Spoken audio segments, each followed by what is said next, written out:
Aaron Torres. Welcome into the game in Tuscaloosa, man. I hope all is well, my friend.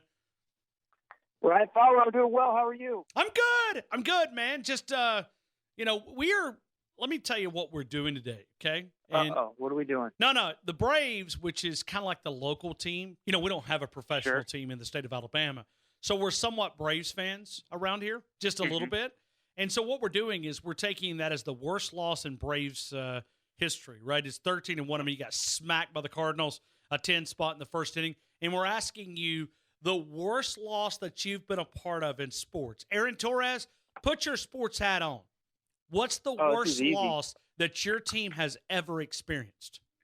Well, this is really easy, and it's really funny because we're out here in L.A., and the Dodgers had a meltdown for the ages last night. And people were talking about the Dodgers in the same way they were talking about the Braves. But this one's really easy. So college basketball, the only team that I actually really root for is University of Connecticut men's basketball, UConn. And I was at UConn in 2006 for the basketball diehards. That was the year that UConn was the number one team in the country all year. They played a little school called George Mason in the Elite Eight, and they lost. And this was at a time before, mid-major teams really made it that far in the tournament. And it was devastating. It was tough. It was the team that I grew up rooting for, and I happened to be at school, and I was a junior that year, and I knew that my senior year the team was going to be terrible.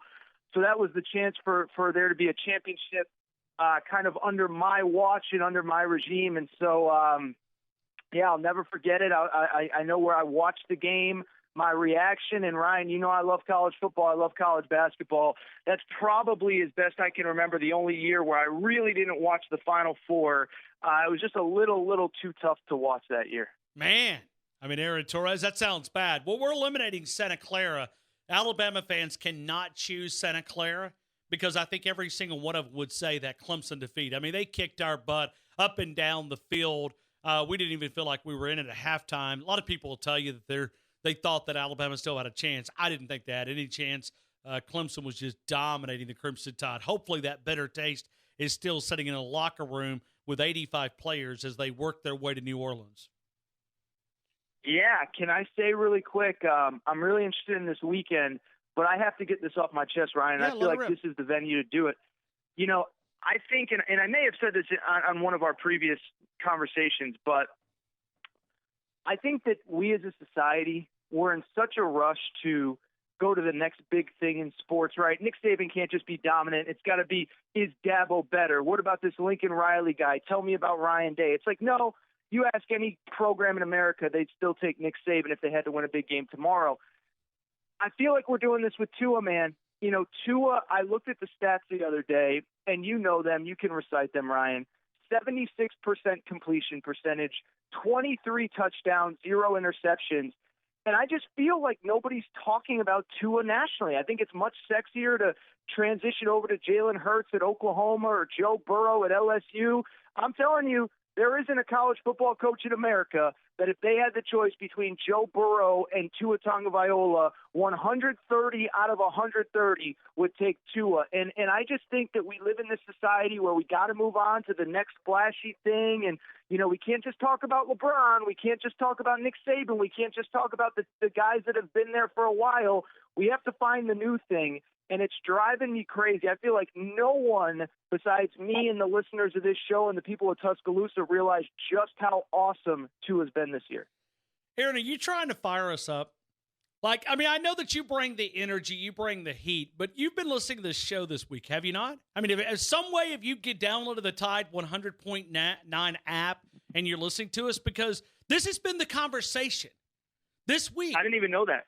76.4%, 1,718 yards, 23 touchdowns, no interceptions, and nobody's recognizing, it just seems like, it's just it's like Tua's going to line up against Texas A&M on Saturday and throw for 4 or 5, and it's just going to be taken for granted. I think you're 100% dead on the money, 100%. Yeah, I didn't even know you guys were talking about it, but it's just kind of ruffled my feathers the last few weeks, and I was watching – I guess it must have been the Ole Miss game. And listen, we know, the receivers are special. It's the best group of receivers in Alabama history. I think I would defer to you, but I can't imagine there's been a better group. But, listen, I get it.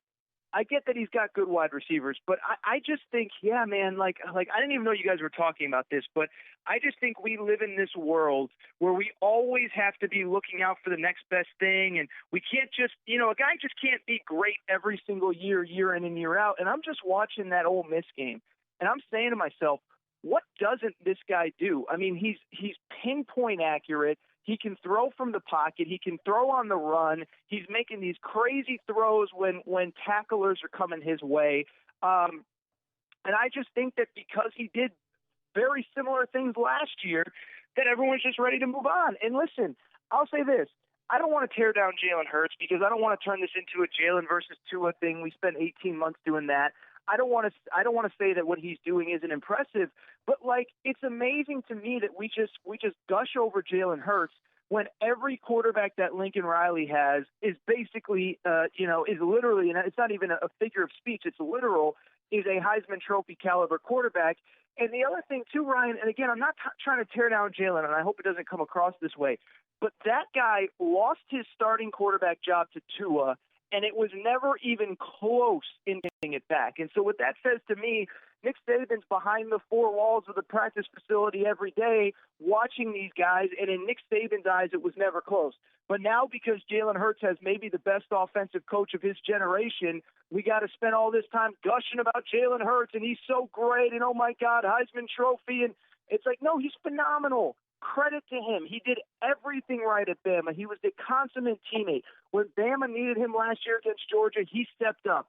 It was one of the greatest moments, in my opinion, in college football history when he came off the bench in the same building against the same team where he lost his job and led Alabama to an SEC championship game. But that doesn't mean that with no disrespect intended for Jalen Hurts, that Tua wasn't the better quarterback all along. And so it's just driving me bananas to watch this national narrative where it's just like nobody seems to want to talk about Tua except for you and I. It's unbelievable. Well, you keep driving it on the national side of things because you can be our voice. You can be expressive out there. And when you kick on your mic, there's thousands of people listening on Fox Sports Radio as you recap college football. So you keep pushing Tua Tagovailoa. I mean, you're our guy.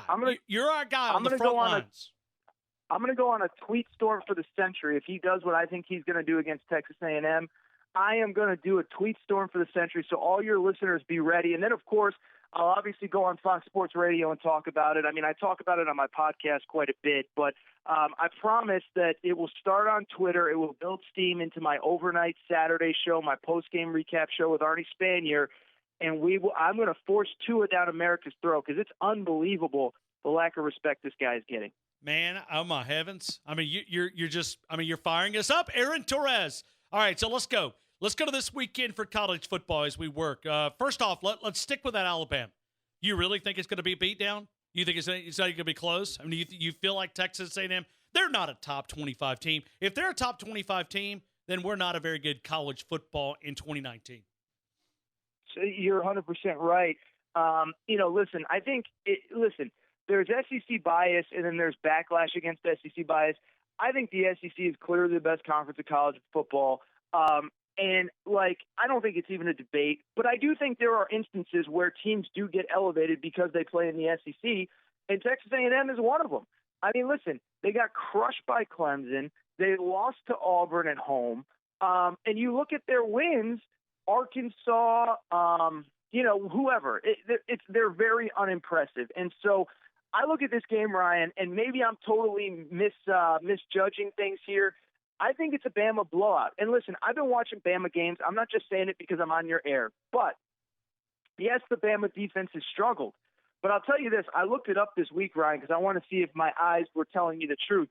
So I said to myself, the problem with Texas A&M, they're not a very explosive offense.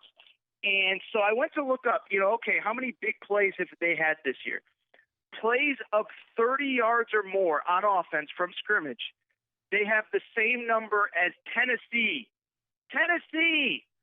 And you know how Tennessee's been playing this year, Ryan. So if that tells you anything, it's that's why I don't think A&M, I don't think this game is close. Listen, I think Bama has real issues on defense. I think they have to be addressed between now and the next month as you get set for LSU and then, of course, potentially Georgia and Atlanta and all that stuff. but I don't think A&M is the team to expose it. I actually think this one's a blowout. I actually think Alabama wins going away. All right, so let me ask you the appointment, because as you recap college football there on Fox Sports each Saturday evening, followed in the college football action on Fox Sports National Radio, what's the one game? What's the one game that ranks on your list on Saturday that you must see? What is it? Is it LSU, Florida? Is it Texas, Oklahoma? Is there somewhere else that you're looking at saying this is the game I cannot miss Saturday, regardless of what happens? Yeah, I know in your neck of the woods, probably LSU, Florida is bigger, but I think it's Oklahoma, Texas to me, because I'll give Tom Herman credit for this. But listen, Tom Herman's been at times a little bit of a punching bag, and he's kind of an easy target and horns down, and he gets all offended and whatever. But that team, which, by the way, went to the Sugar Bowl and beat the Bernie Madoff of college football, Georgia, because they're total frauds, they lost a lot off last year's team, and that's not a program that the last decade or so can just reload the way that Alabama or Clemson or whoever can. And so I had real questions about whether they would be able to kind of maintain that level of success this season. And so far, they have done that. And so I will give Texas credit. They come into this game. The only loss was to LSU, and we all know it was a one-touchdown game. It could have gone the other way if a couple other plays went Texas's way. That's not to say LSU didn't deserve to win. They were the better team. But it wasn't one-sided. It wasn't a blowout, nothing like that. So I only bring up all this to say I think Texas is legit. You look at who Oklahoma has played, it's a who's who of the bottom of the barrel of college football. UCLA is terrible. Kansas is terrible. Listen, Houston, they're tanking. They're literally benching their quarterback to get him an extra year of eligibility. So I'm not sold, and maybe Jalen Hurts makes me look stupid. Jalen Hurts has been awesome. As I said, I'm not here to tear him down just because of what happened between him and Tua. But I'm just saying it's been awfully easy for Oklahoma. This will be by far their biggest challenge, and I would not be shocked if Texas pulled the upset straight up. I certainly think it'll be at very least a close game. You know, Torres, as I look at college football, and you and I are college athletics advocates, okay, whether it's basketball for you, I'm not as much on the basketball side of things, but I know you're a huge advocate of the attention that it deserves. Football from a standpoint of we are a football show 52 weeks out of the year. Why is college football afraid of the NFL? In what sense? Why don't we have a good quality game on Thursday night? We used to have great games, college football games on a Thursday night. Now we got to sit around and watch the stupid Giants and the Patriots, right? Because college football is afraid of the NFL. Why is that? It's a great point. I don't know. It was a thing up until a few years ago. There used to be great games on Thursday night, and I'm with you. Why can't you have both? And this is something that I really try to hammer home to my audience, because there's this media love affair with the NBA. And the NBA has had a tough week. I don't want to get into that. I know you don't do politics on your show, Ryan, but the media covers the NBA. We don't. Yeah, we actually do. We get hammered quite a bit for that. But anyway, I'm just kind of laughing. Yeah. As Jacob plays the the laughing. Anyway, but we won't talk politics with you though. Yeah. So the point I was going to make is that the NBA, it gets treated as if, I hear these stories of, could it eventually catch the NFL in our lifetime? Here's the bottom line, Ryan. I don't know if I've said this on your show, but I know I've said it on a lot of other stuff. College football is by far the second most popular sport in the United States of America. The LSU-Texas game had a higher rating than every game except for the NBA Finals in the NBA last year. And it's amazing to me, and I don't know why, and I'm not here to pick on certain media members, talk about what you want to talk about on your show, but with, these national shows, they'll talk anything to do with the NBA, but the numbers tell us that people are more interested in college football than the NBA. And I'm just amazed that, on these big national talk shows, and I'm not going to name names. I'm friends with a lot of these people, but the audience is telling you they'd rather talk college football than the NBA.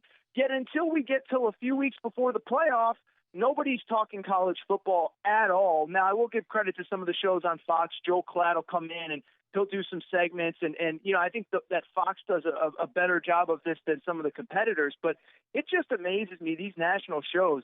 The numbers tell us that people want more college football talk, yet it seems like we get less and less every year. And then to your point, why are we not playing Thursday nights? Why are we afraid of the NFL?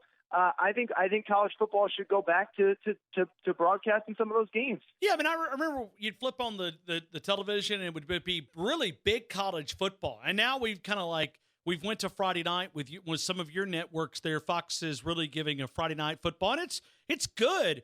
But I'd love to see it back on Thursday night where we have, quality football that I don't have to go home and I'm force-fed the NFL. You either take it or, it's like your parents telling you to eat the broccoli or the Brussels sprouts and, you got to eat it. Well, that's what I feel like that the rest of the world is saying, you got to eat the NFL. Here it is. And I like the NFL. I watch Sundays for the NFL. But Thursday night, don't be afraid of college football. Don't be afraid of college football. I agree. Aaron Torres, final question. Is Alabama the best team in college football right now? Last time you asked me this, you thought I ducked the question. I don't know if they are or not. I really don't. I would say this. I think Ohio State is the most complete team right now. I don't think that Ohio State has a true weakness. Now, what I will say about Alabama, one, they'll certainly be more tested than Ohio State if they were to match up. But two, I think the ceiling on Alabama, I think Bama's one of these teams because the defense is so young and because the coaching is so good that over the next 6 or 8 weeks, if Bama can win the tough games that they're supposed to, I think that they're going to be peaking going into the playoff. And I know that in years past, Nick Saban felt like they've been plateauing going into the playoff. But I think because of all these young players getting better week in and week out, we know they're going to be coached. I think that weirdly, even though Bama's 5-0, even though they've taken care of business, I still think they're not even close to reaching their ceiling. So what I would say, listen, there's a reason that Bama and Clemson were number 1 and number 2 coming into the season. They are the best teams on paper. They haven't played that way so far. But I think those two teams have the highest ceilings still within the season, even if today, October 10th, they're not necessarily the best teams. It doesn't mean that, and maybe you disagree, but it doesn't mean that they. Torres. Just like that, the NFL and the NBA got Aaron Torres. See, I'm telling you, that's what happens. When you criticize the NBA or when you criticize the NFL, that's what happens. That's what happens to people right there, especially on the national level. The NFL, the NBA, you just, boom. That's why people are afraid to criticize it. Aaron Torres just getting zapped up literally just like seconds